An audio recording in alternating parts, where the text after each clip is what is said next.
Hello, gorgeous, and welcome to this episode. Today, I am going to talk to you all about setting up your email list. So, do you have an email list yet? I hope you do. If you don't, today I will show everything about setting up an email list. So, setting up an email list really depends on the type of email marketing software that you're using. You might be using MailChimp, you might be using Campaign Monitor, you might be using ActiveCampaign, Aweber. There are a number of different types of software. If you want to go all out, you might be on Infusionsoft or Ontraport. There are a number of different platforms that you can be using. So first things first, when you create a list, you want to be having a goal for this list. So why exactly are you creating this list? For example, for mine, I have one master list. That's where I send all my campaigns from. But then I have different lists as well, generally related to the type of opt-in gifts or lead magnets or campaigns that I'll be running. For example, I have one list that harvests, if you want to call it that, I kind of think it's a bit of a weird word, but for lack of a better word, that harvests the email addresses for those who want to join my 7-day social media content challenge. So I call that 7-day social media content challenge. So anyone who wants to join a free challenge will end up on that list. And that then filters into any other programs that are related to social media content that I want to release. It filters into that. So that's the first step. You want to have a goal. So why exactly are you creating this list? Then you want to be setting up a welcome sequence.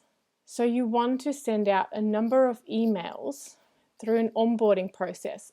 Again, for example, with my 7-day social media content challenge, which is a free challenge, by the way, I send out the first email as a welcome email.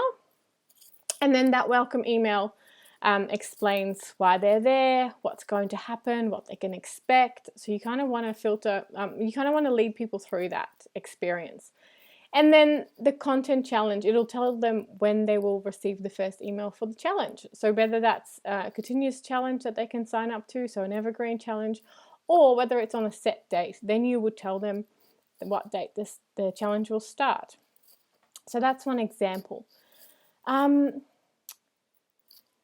So you really want to make sure that that automation sequence is right. So you tell people where you want them to go.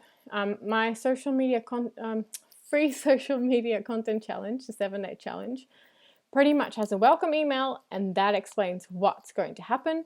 And then from there on, they will get an automated 7 emails with their content prompts. And then there's another few emails at the end of that. So that's your sequence. If you are working in MailChimp, make sure that you set up your sequence in the way that you want it to be ordered, because you can't actually add in emails in between. I have learned that the hard way.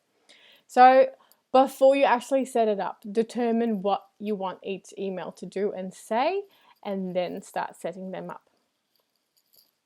Another tip is focus on the details. So make sure that your footer is correct. Make sure that when they hit reply, it goes to the right email address. Make sure that your website links are all correct. So make sure that everything you set up, all the little bitty nitty-gritty details, that all of them are set up properly. So are you ready to start making a list? I reckon you are. If you have any questions about this episode, shoot me an email. I'm at bianca@haveitallacademy.com, and I would be more than happy to help you. I look forward to seeing you in the next episode. Have a lovely day. Bye.